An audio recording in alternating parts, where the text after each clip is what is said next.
Ya, bismillahirrahmanirrahim. Assalamualaikum warahmatullahi wabarakatuh. Pertama-tama, perkenalkan kelompok kami yang beranggotakan Wicaksana Putra Utama dengan B10170145. Yang kedua, Muhammad Faris Asyabi, B10170138, 134, maaf sebelumnya. Dan selanjutnya, dan anggota yang terakhir, Tariq Al-Jihad dengan B10170138. Kami dari kelompok 7 akan mempresentasikan tentang PT Gojek Indonesia. Deskripsi perusahaan. PT Gojek Indonesia merupakan karya anak bangsa yang berdiri pada tahun 2010 di Jakarta.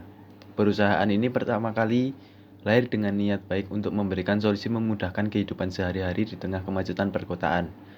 Kala itu, seseorang pemuda kreatif, Nadiem Makarim, mempunyai pemikiran untuk membuat bisnis transportasi ojek yang dikarenakan ia sering menggunakan jasa ojek. Karena kebiasaannya tersebut, Nadiem Makarim menemukan ide untuk dapat menciptakan sarana agar jasa transportasi ojek lebih efektif dan efisien. Perusahaan ini bekerja dengan menghubungkan ojek dengan penumpang ojek, di mana sebelumnya tukang ojek lebih banyak menghabiskan waktu di pangkalan menunggu penumpang. Dan yang kedua, visi dan misi. Yang pertama, visi PT Gojek Indonesia membantu memperbaiki struktur transportasi di Indonesia, memberikan kemudahan bagi masyarakat dalam melaksanakan pekerjaan sehari-hari, seperti pengiriman dokumen, belanja harian dengan menggunakan layanan fasilitas kurir, serta turut mensejahterakan kehidupan tukang ojek di Indonesia ke depannya. Poin yang kedua, misi PT Gojek Indonesia. PT Gojek Indonesia merupakan perusahaan startup asli Indonesia dengan misi sosial. PT Gojek Indonesia ingin meningkatkan kesejahteraan sosial dengan menciptakan efisiensi pasar untuk dapat mewujudkannya. PT Gojek Indonesia memiliki misi 1. Menjadi acuan pelaksanaan kepatuhan dan tata kelola struktur transportasi yang baik dengan menggunakan kemajuan teknologi. Kedua, memberikan layanan prima dan solusi yang bernilai tambah kepada pelanggan. Yang ketiga, membuka lapangan kerja selebar-lebarnya bagi masyarakat Indonesia.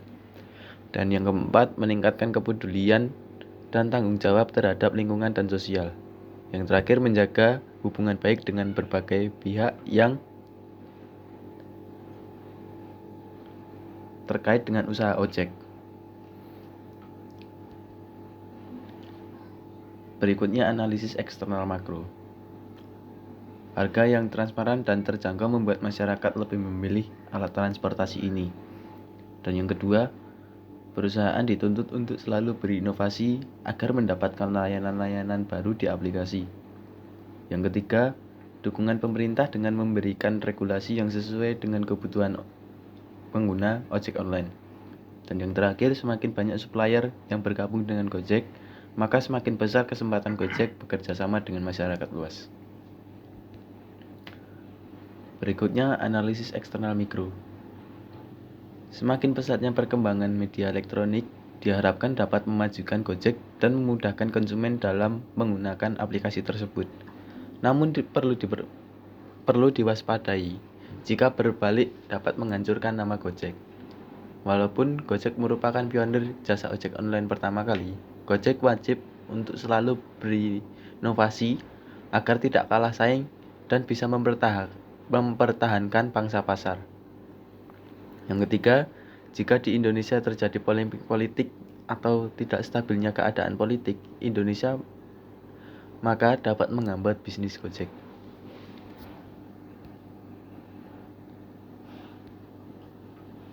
Analisis lingkungan internal.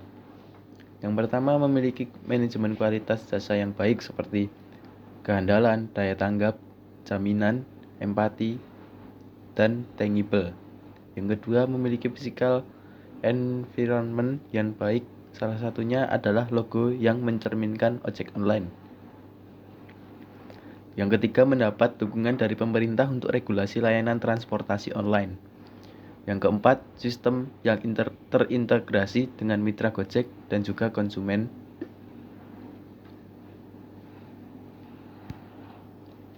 Berikutnya ada analisis SWOT, strength atau kekuatan. Yang pertama, sebagai perusahaan yang pertama mengembangkan transportasi online, Gojek sudah lebih dulu memiliki mitra driver dan pelanggan setia yang lebih banyak dibandingkan dengan perusahaan lain.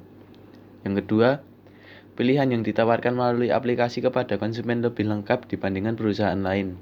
Gojek menawarkan jenis layanan yang beragam, seperti GoRide, GoCar, GoBox, GoPut, GoSend, GoMart, GoShop, GoMed, dan lain-lain. Lalu ada weakness atau kelemahan. Yang pertama, dibandingkan dengan perusahaan lainnya, biaya yang dikeluarkan untuk layanan Gojek sedikit lebih mahal, terutama untuk layanan GoRide, GoCar, dan GoSend. Yang kedua, untuk pelanggan GoFood, harus bersedia menunggu lebih lama untuk memesan makanan yang disuka. Karena beberapa rumah makan yang bekerja sama dengan Gojek membutuhkan waktu yang lama untuk menyiapkan pesanan tersebut.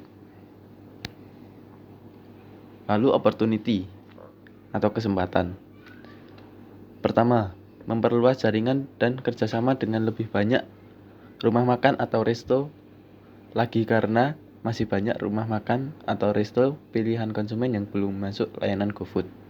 Yang kedua, apabila selama ini layanan Gojek lebih banyak dipergunakan oleh konsumen perorangan, maka perlu dipertimbangkan untuk meningkatkan layanan konsumen dalam bentuk perusahaan, khususnya untuk GoSend, GoCar, GoBox.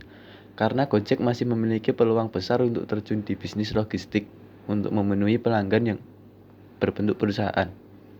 Threat atau ancaman. Yang pertama, ancaman timbul dari pemerintah berupa peraturan dan penertiban tarif online, meskipun tidak terlalu memperkarui layanan kepada konsumen. Yang kedua, ancaman timbul dari pesaing penyedia layanan online lainnya. Hal ini bisa menimbulkan perang tarif yang tidak sehat. Berikut adalah analisis BCG-nya.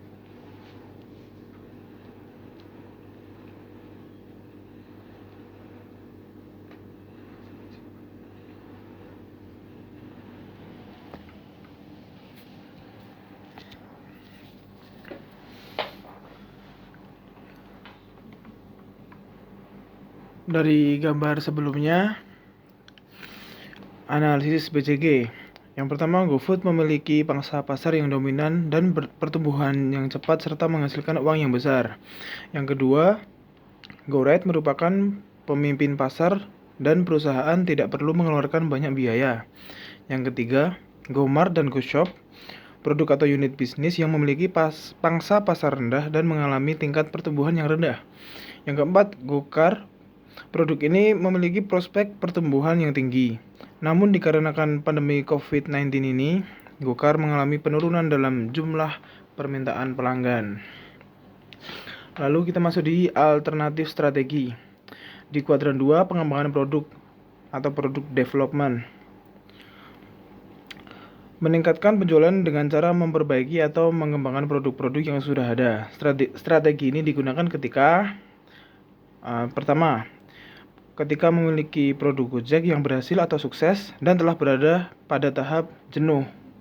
Yang kedua, pesaing menawarkan produk dengan kualitas lebih baik dan harga lebih murah, contohnya Uber dan Grab. Yang ketiga, perusahaan memiliki kemampuan riset dan pengembangan produk. Yang keempat, bersaing di industri yang sedang bertumbuh. Berikut ini merupakan strategi terpilih.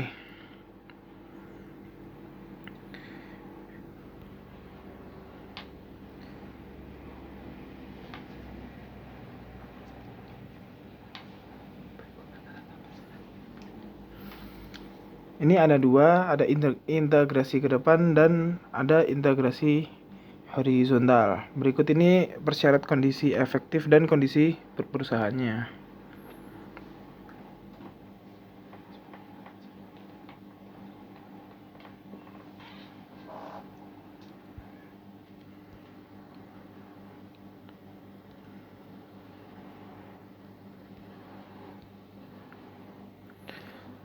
Terima kasih atas perhatian teman-teman.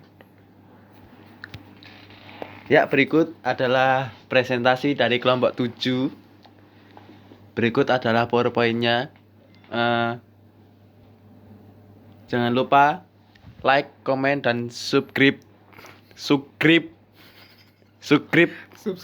Oh, subscribe. Subscribe. Subscribe. Dan jangan lupa bunyikan lonceng ya teman-teman. Ya, jangan lupa loncengnya. Klik subscribe, lonceng, link, Dan like, komen. Ya, sekian. Itu dulu aja. Wassalamualaikum warahmatullahi wabarakatuh. 10 menit.